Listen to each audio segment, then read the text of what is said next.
Okay, welcome to Into the Channel podcast, primarily about women's football. I am your host, Dino Cespedes, and we are joined by a very special guest today, but we're also joined by my co-host, Mr. Grand Angle. What's up, man?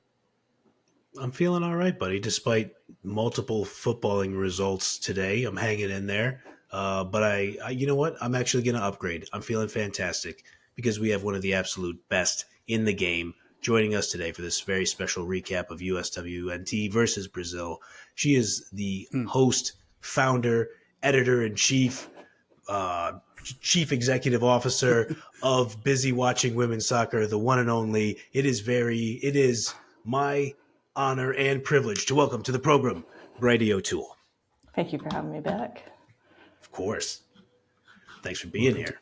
Welcome to the show, the Chief Busy Officer. Let's go. Truly. I'm our accountant too, actually.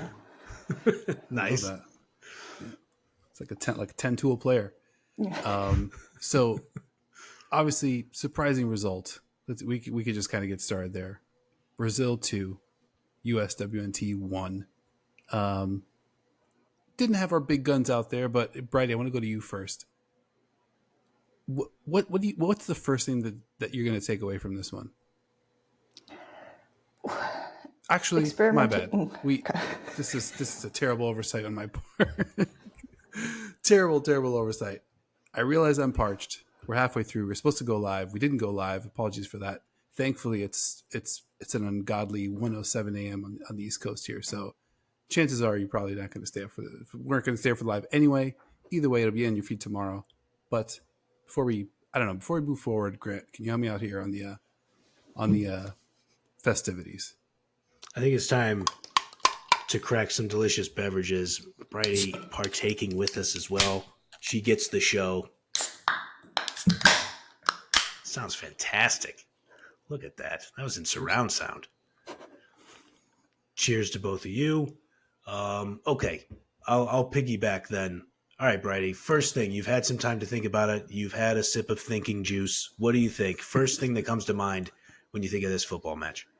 First half and the second half were very different, and I know it's probably down to the lineup, but it just felt like two different matches, and it just kind of felt neutered in that second half. It was a lot less potent. Yeah, I mean, it was absolutely, just setting me up right away for the sports cliche, a tale of two halves, if you will. One of my favorite sayings. I mean, they come out and score in the first 34 seconds, allowing me for another cliche. As you might imagine, I was standing up in my living room just repeating, "Look at the wheels, look at the wheels, look at the wheels," as Alyssa Thompson is sprinting upfield. What was, I mean, you talk about the lineup, but why was the attack why did it look so different in the first half compared to the second half, you think? In the first half, I was seeing a ton of space between Bridie and the forward line, and they're just getting the ball up incredibly fast. I mean, we can't understate the importance of Alyssa Thompson. I think the one thing that stood out most to me is, who does she not have chemistry with? She was working really well with Hutton. She was working really well with Macario. She just makes everyone around her look better, and I think it was one of those changes that's noticeable quickly. That's I'm total agreement with that. I've got, I think, Alyssa Thompson very fast approaching. I mean, I think she's in the Sharpie zone for me in terms of definitely for the roster. She's got to be there. And with Sophie Wilson, sidelined, I think that's her spot now to lose. I mean, she's just such an electric player. And, you mentioned Bridie, Claire Hutton, Macario in terms of the chemistry with Alyssa Thompson. I think Michelle Cooper on the other side is like the perfect counterweight because she just has so much gravity. She's just kind of dominates the real estate out there. Like she really, is going to keep you on your heels as a defender. She's so strong. She's so fast and she's got great skills. So it's kind of like the perfect, counterpart for Alyssa Thompson on the other side who can go anywhere, do anything, and has now unlocked scoring and facilitating. That's a good point about the balance. I think especially because we're seeing Alyssa invert more and we're seeing Cooper do more of that traditional winger role of serving the ball in. So that balance, that harmony, I think, it's been working so good. I like the counterbalance too in terms, and Cooper is quick. Don't get me wrong, but there were just multiple moments there where Cooper's physicality, and she's just out there bullying defenders, just running them over. I think there was a great moment in the first half where I want to say it might have been Lauren who made, before she was subbed off in the 36th minute. We'll talk about that, but I think it might have been Lauren who made a good defensive play and starts to move the ball up, and Cooper just tackles her just because don't do that to me was essentially kind of what I thought Cooper was, the message Cooper was sending there. And so when you have Macario and Cooper out there, and I have in my notes, at one point it just looked like Macario looked like a combination of young Shaquille O'Neal and Hakeem Olajuwon, where her hold up play is just, I'm going to back up into you, and there's nothing you're going to be able to do to get around me because I'm way stronger than you and my positioning is good. And then she takes the ball and she's going to beat you with her size, strength, and intelligence. And then when you also have to account for Thompson zipping around out there, making good passes, it's just the defense has to make a lot of decisions in a short amount of time. Yeah, for sure. And actually, it's a really good technical point on the defending is you have to defend Thompson so differently to how you defend Macario. And the second that you interchange after you've been working one for 30 minutes, that's difficult to deal with. No doubt. What did you guys see from Macario? Because I think this has been maybe her most active game in a while. You know, I thought she created a bunch of chances for herself, putting a lot of pressure on that Brazilian defense. I mean, to see Brazil in that back three, you know, when they went back three last match, I was like, okay, that's a move. And now to go back three without Tarciane, I was like, okay, that's like 2.5 moves there. But I thought even still, Macario just made Brazil feel her presence pretty much the entire first half. Bridie, what did you see anything specifically that Macario kind of maybe introduced in this one that kind of got you excited? I think managing the pace is difficult because, you know, you have to manage her when she's at standstill. You have to manage her when she's running, and she does both of those things pretty well. The timing of the balls, I think, just needs like a tiny, tiny bit of work, but a lot of them were still workable to the point where, you know, they're creating good chances. I think she's threatening, she's quick decision maker. It's difficult to guard. For sure. And it just feels like, and you know, we got robbed of those, and she got robbed of those like nearly 2 years after that devastating injury. It really feels like she played the full 90 against West Ham in that draw for Chelsea on March 30th. It does feel like we're getting back to full fitness, full form. Like it felt like even a couple months ago when, you know, I'm gonna read some of these. Like she played the two matches against Celtic in the Champions League. She played 32 minutes and then 45 minutes. She played 35 minutes against United, 45 against Brighton, 61 versus Twente. Like it, they were being really careful with her, and for good reason. It just feels like if I had to put a number on it, this is very scientific for me. I'm going to use my advanced medical degree from YouTube. I want to say she's at like 88.5% back. Where is that? Is that too high, too low? Where do you think we're at? I might go a little bit higher. I think some of what I'm seeing is not necessarily a her issue. It's like a cohesion issue. She looks strong. She looks, you know, willing to get into difficult situations. She looks willing to run. I'm not seeing a lot of hesitancy in her play at all. Yeah. Yeah, I definitely agree with that. Probably the best, in my opinion, probably the best she's looked physically, not necessarily impact on the match necessarily, but I don't know, she looked pretty much close to all the way back. Bridie, you alluded to a big difference between the first half and the second half. Totally agree with you there. I think Brazil kind of dominated the second half, and just to kind of get on our guy Luke Wildman here, he had a quote late where he's like, "Second half hasn't lived up to the excitement of the first half," or something of the sort. And I was like, well, not if you're watching Brazil, because like they were peppering shots, and like Cataline and Angelina, they were doing a bunch of interesting stuff. Gio as well. I thought they put a lot of pressure on that U.S. defense, and were kind of like coming in from different angles. Bridie, what do you think the biggest difference between the first and the second half? Obviously, we saw results-wise the outcomes, how different those were, but what do you think was that play there? To me, I think the first half, Brazil were getting down the wings really quickly. They were able to move the ball to the wings, move through the wings really quickly. I don't think that necessarily changed in the second half. I think that was still there, but I think the middle of the pitch opened up too. So I think it just became, I think they started playing balls in a little bit earlier and maybe relying on the cross a little bit less. I liked Luani's minutes as soon as she came on. She was good.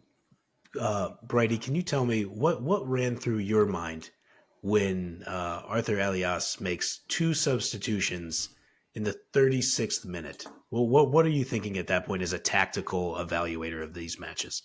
I wrote down on my notes. I feel very bad for writing this down, but coach must have very little faith in you if he's willing to make changes 36 minutes in when you're tied and you scored. That's crazy. I mean, that was very bizarre. I mean, you obviously, I think anybody who watches football knows, you rarely see that.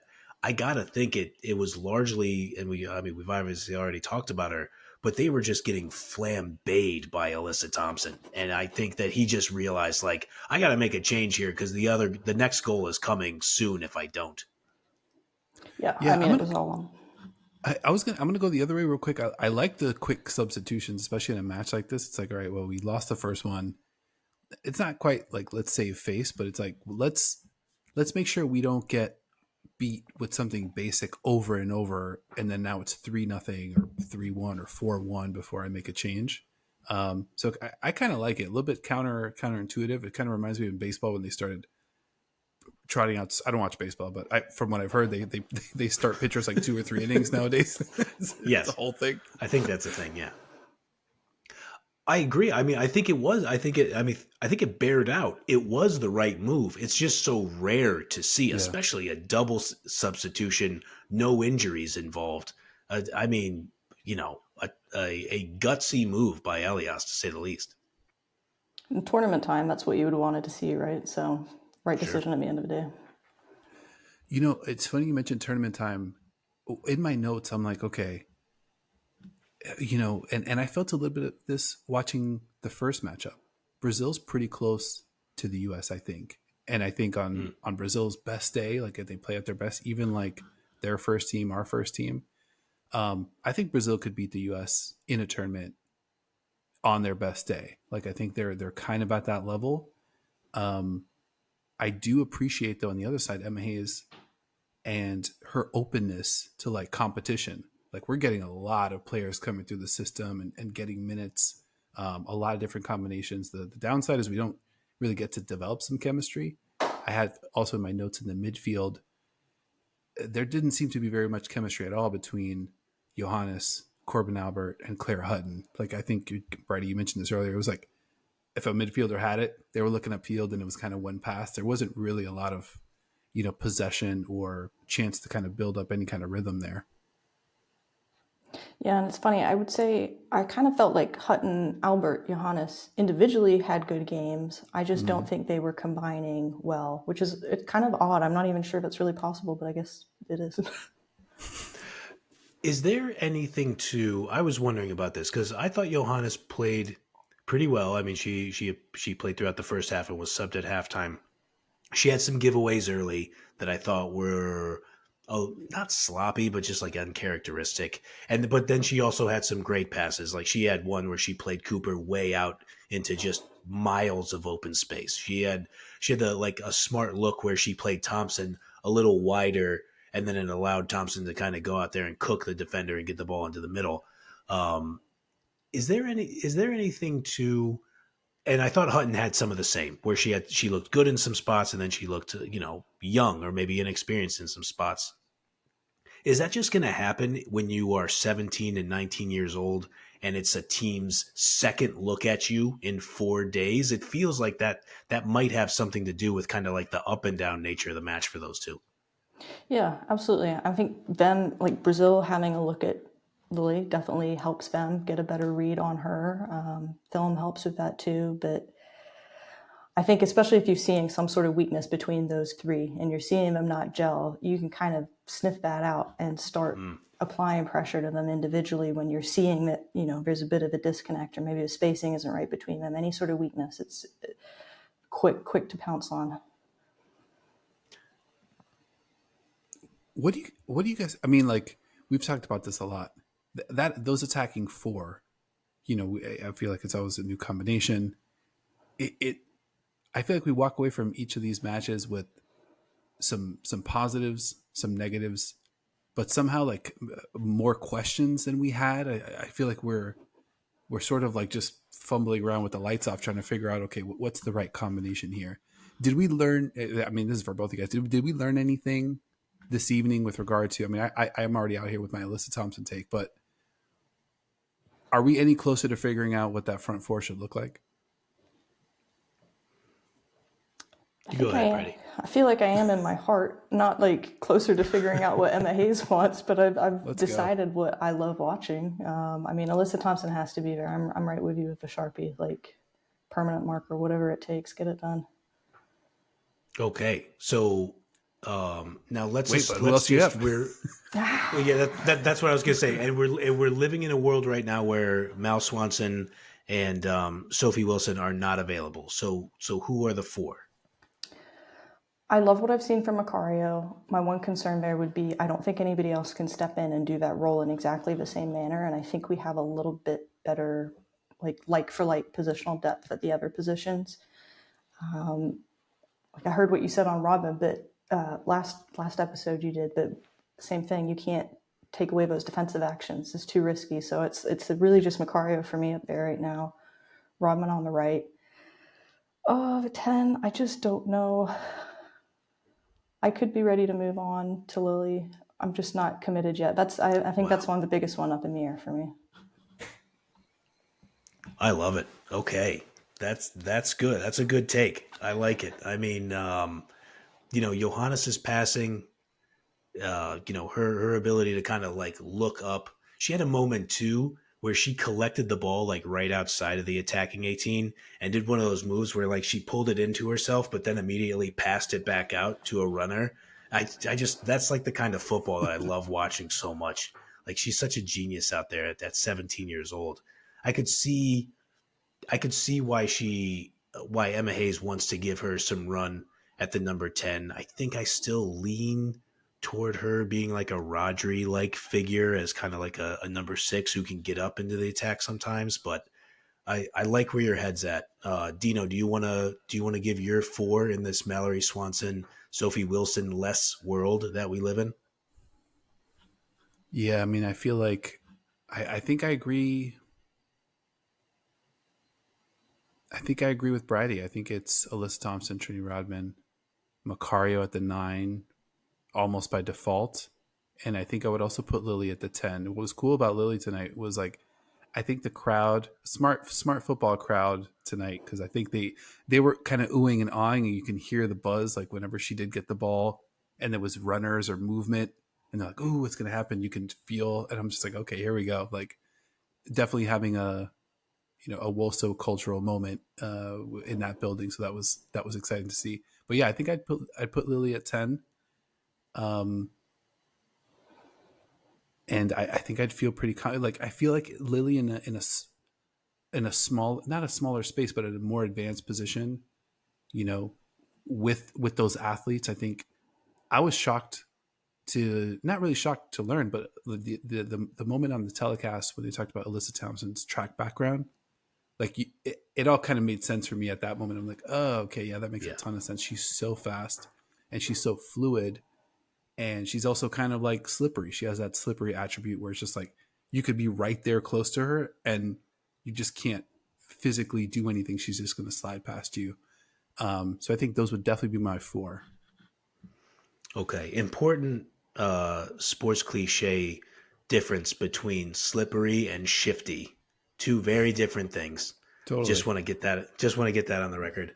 Okay. I'm going to go. I still like Macario at the 10. I like the way she plays at Chelsea. So I think I'm gonna put Macario at the 10 And then in this world that we're living in, give me Thompson on the left. And I still, she wasn't a world beater today. She had a couple weird moments, especially near the death. Give me Sentnor at the 9 because I was so impressed with the She Believes Cup. I was talking to our pal Goog about it on Blue Sky. I think Sentnor still has shown a little more, even than Thompson, but like overall. So give me Thompson on the left, Sentnor at the 9, and then Rodman on the right wing with Macario kind of as your distributor hold up player at number 10. Quick follow up there. Sentnor having shown more than Thompson. I'd be curious on Bridie's take on that because I think I'm on the other side of that. I think at this point we've seen Thompson like really cook, and it almost doesn't matter. I'm not sure. I think Bridie mentioned this point. It almost doesn't matter who else is out there. She's facilitating, she's creating, and she's making other players better. That's an interesting one. I think I would say we've seen more from Alyssa, but it's been one note done better. We've seen Sentnor on the right wing. We've seen her on the left wing. We saw her at the 10 last match. I think she's looked best on the left wing. 10 was a little funky last time out. Not perfect, but not terrible. Kind of good starting point.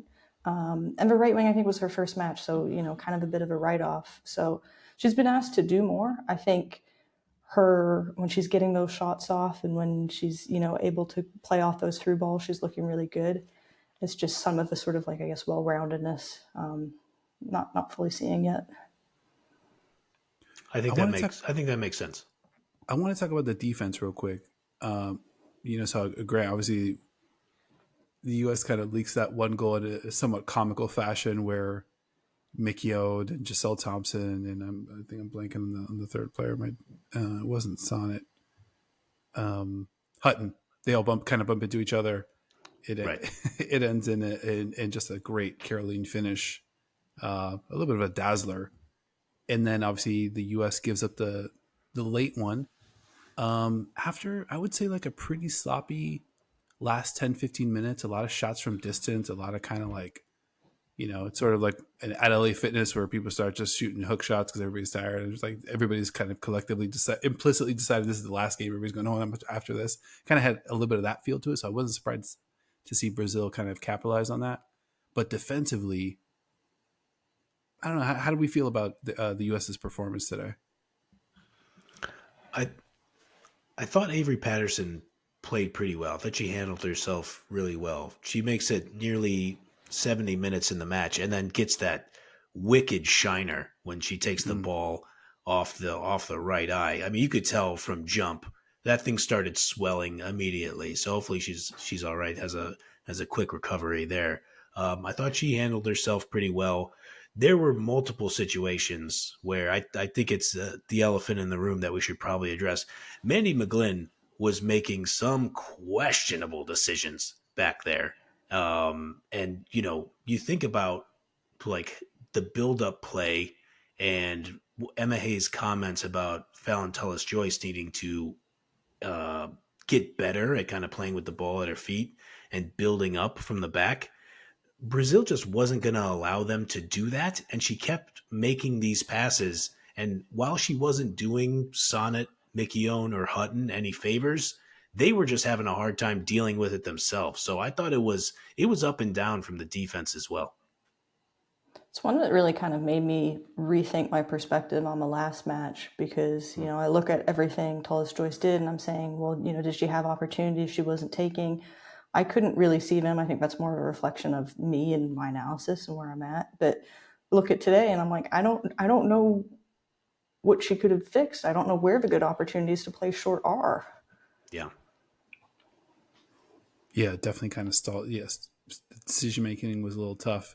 The precision was a little tough, and I think in a setting where the pressure was cranked up a little bit, maybe like a knockout type setting, it could have been definitely disastrous. But I mean, U.S. loses anyway. Where do we want to see this team go from here, Bridie? I think what was there anything missing from this 2-match stint? Barring injury, or like, are there any big adjustments that you think are coming or that you'd be excited to see? I have a hard time reading what Emma Hayes is trying to pull information wise out of the different groups. If it were just me, just based on what I'm seeing on film, two things I'd want to work on: sort of midfield trio connection we talked about a little bit earlier, getting those three sort of faced up body language a little bit better, positioning a little bit better so they can support each other. My second thing would be coordination with the defense, which I think was incredibly hard tonight because they changed so much. Patterson and Giselle Thompson switching. We have Cook coming in halfway through. So it is a lot to deal with. Oh, and McGlynn being newer as well. Yeah. But there was just a lot of things where you could see someone stepping and, either not saying what they're doing or somebody else not understanding where they're needing to be in response to that. It was just a lot of the connection points weren't right. Yeah, on the second goal, the difference in the match, obviously, I totally agree with you with regard to the coordination, because like I think there's a loose ball, opposite field. Sam Coffey kind of takes a whack at it. She's facing the wrong direction. The ball pops up in the air, and now the break is on, and then you have Sonnet and Dunn going two different. They both kind of go at the ball at the wrong time, and then just kind of like leave Cook a little bit on an island, who I thought played pretty well. I think, Caroline got around her pretty easily at one point. Grant, I know you have a lot of Cook experience, but I kind of liked her profile in the center of the defense there. I thought she brought some presence.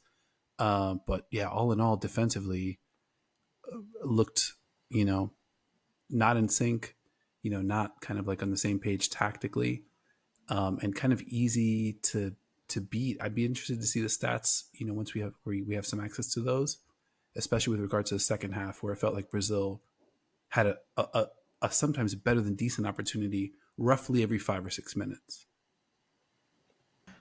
Yeah, I totally agree. And we've mentioned Sharpies on this podcast earlier. I want to shout out our guy Sharpie Charlie from Shades of Blue podcast, the universe's greatest Manchester City Football Club podcast. I have heard him say that if you ignore injuries, you ignore the greater context around what we're watching. And things are just going to be way different in the back line when you don't have Gurma and now you lose Davidson. And then also you kind of think to your point, Bridie, you think about the movement around. I think Giselle Thompson is going to be a good player. She looked good in the She Believes Cup. There is a fairly substantial drop off between Emily Fox and Giselle Thompson as well. So, I easy to beat is a good way to describe it, Dino. I think there were a lot of moments there where, they were, there was just too much space for Brazil. I wrote in my notes when Guedolin scored that goal, I said, if there's one thing I know, don't give Guedolin 6 yards of open space inside the 18 to let her take a shot. And Sonnet was stuck in like a kind of an impossible decision. I think she probably could have ran onto her a little more, but that's easy for me to say sitting on my couch. But yeah, I think easy to beat is right. And Brazil, they weren't going to let up. They were going to maximize every opportunity they had in the press. And as the dam started to kind of crack near the end, I thought to McGlynn's credit, I don't want to act like her game was all bad. Despite those questionable decisions, she made a couple good saves there near the end, but it just ended up being too much. And then she's totally exposed. Seemed like Brazil had a little more gas in the tank at the end too, and they get the winner and they walk away happy. Yeah, that Caroline goal, by the way, so gorgeous. I think I'm going to be watching that tomorrow. It was just something so pretty. Yeah, we use more of those in Manchester. Definitely picturesque. I think the one thing I'm going to be looking for, and I kind of want to go to each of you. We'll get like some final thoughts out here on the match and just kind of like this April international break window. The thing I'm going to be looking for, I think, next time around is like, who are we running the offense through? And I think we've talked about this with Spain. We've talked about this with different teams, on the club side as well. When you're able to do that, I mean, like, I feel like we have players that are all really good at it, and a ton of like really B+, A- type players that we're like, okay, this is who we're going to like run the offense through. When there's so much turnover in the lineup, that's one thing. But then I think even when there is some consistency, the attacks look very different. And now we're trying this and now we're trying that. And I think it really bared itself out late in this match where we didn't really have anything to go to. And now it's like Claire Hutton from 20 yards out. And I think Coffee had some stuff that she was just trying to do. I'm blanking on somebody else that took one from great distance, but I was like, this is a bummer. This is still a 1-1 match that I feel like we'd want to win. And I don't want to say it's winnable, but I think we were able to maybe put some together that it's a little bit more potent than what we're doing. But I kind of want to see maybe more of an offensive identity. And I'd be curious, if there's any kind of alignment on that concept. I think that's a great shout. It's not something I've thought about at all, but this game looked so transitional, or at least the opportunities they were creating were so transitional. You go back a few opponents and they're actually passing around the 18 and maintaining possession and the opponent's attacking third. So I think that's what they want to be doing. I'm not sure if they had a different game plan for Brazil or they just weren't able to execute that. And then, I go back to the Olympics and they're throwing crosses into the box. It just changes constantly. I don't think there is a clear, this is how we plan to work the ball up in the attacking third and finish on net. Now, Bridie, you have to understand, we are on a podcast with the internet's greatest Lindsay Heaps hater, Dino De Cespedes. Maybe that's not fair. Okay, hold on. Let me back up. Sorry, buddy. Let me not do you like that. But I said she had a good game last week. I kid. I mean, we haven't mentioned her much, and it's not like things got better when she came into this match, but there is something to be said for some of the stability that she brings when she is, the starting number 10 and brings all that experience. I couldn't help but wonder, were they missing something without her on the pitch and some of that chemistry? But I also think, on the other side of my brain, I don't think you can really play Heaps and Albert at the same time. I think there's just too much redundancy in their game, like the way Albert kind of charges forward. And so, yeah, when you think about that chemistry, you think about what Hayes is kind of trying to figure out. You got to figure it out with the younger players. I mean, Shaw comes on at halftime. You didn't hear her name called that much in the second half. Didn't really do a lot. I feel like we're still, like, USA is still trying to figure out where exactly to play Shaw on a consistent basis. So, it's the experimental phase, but it's not a terrible problem when most of the players that you're putting on the field are really good to sometimes great players. So, you're just going to lose some matches in this climate now. Like, there are too many good players around the world. You're playing Brazil. They're well coached. They have a ton of superstars.